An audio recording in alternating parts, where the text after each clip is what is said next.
Well, the man you're about to meet has just starred in a movie with Scarlett Johansson which challenges the perceptions of beauty. Adam Pearson has a rare disease which left his face covered with non-cancerous tumours. He's an inspiration and he joins us now live from London. A very good morning to you, Adam. You were born with neurofibromatosis. How has that affected the way people perceive you? Well, I think I have quite an arresting appearance, for want of a better term. So I'm very rarely invisible anywhere I go.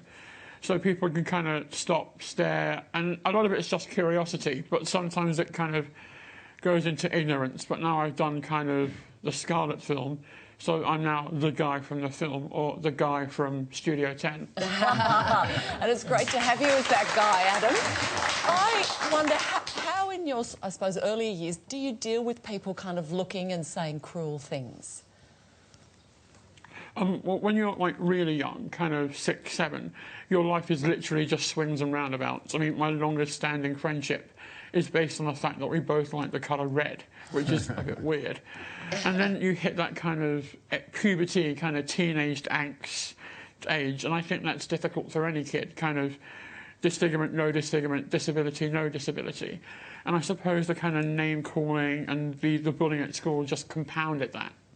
Adam, you've got a twin brother, Neil, and I understand he also has a condition, but in him it has a different effect. What happens with your twin? So he has really bad short-term memory loss. So unless he gets into good routines and writes stuff down and does stuff straight away, he'll just forget what he's supposed to be doing.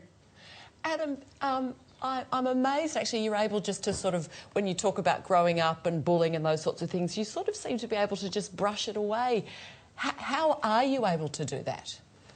And how were you able to? I think if you I think if you hold on to those things, then you're never going to be able to move forward. And I think and my mother always raised me to believe you need to live the life you've got as opposed to mourn the one you don't.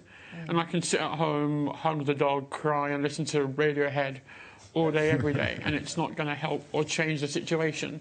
So it's a case of head down and get on with life. And Adam, has your extraordinarily unique experience led to any understandings of people generally, not only your own nature, which is obviously incredibly resilient, but has it taught you anything about other people? Has it surprised you in perhaps the other direction, acts of kindness or understanding, or just people who are able to look past or ignore the superficial? I think when you go through things, you build a lot more empathy for people who are going through or are about to go through the same thing. So I do a lot of work on things like anti-bullying. I go into schools and give talks with the charities Changing Faces and Jeans to Jeans to raise awareness. I get a lot of people on the old Twitter and Facebook sending me messages. And whilst I'm by no means professionally qualified to talk to people, I'm always happy to. You mentioned before ignorance, and I'm sure the movie Under the Skin is something that will change those common perceptions. Talk to us about your role in the movie. So throughout the film, Scarlett's character is on a mission to pick up, seduce and kill these wayward men, these hitchhiker loner types. And about halfway through the film, she picks up my character.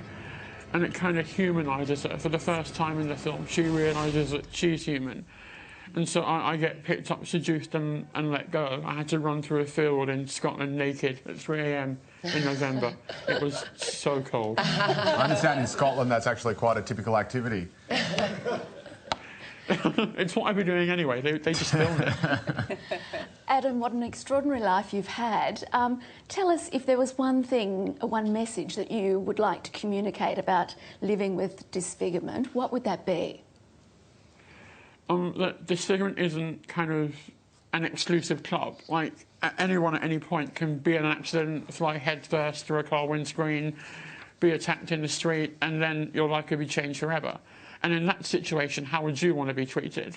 And then take that logic and apply it to other people.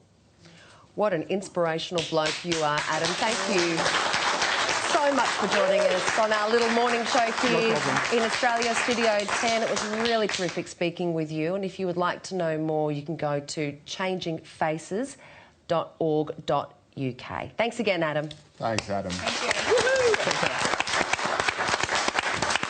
Wow, it just puts things into perspective, doesn't it?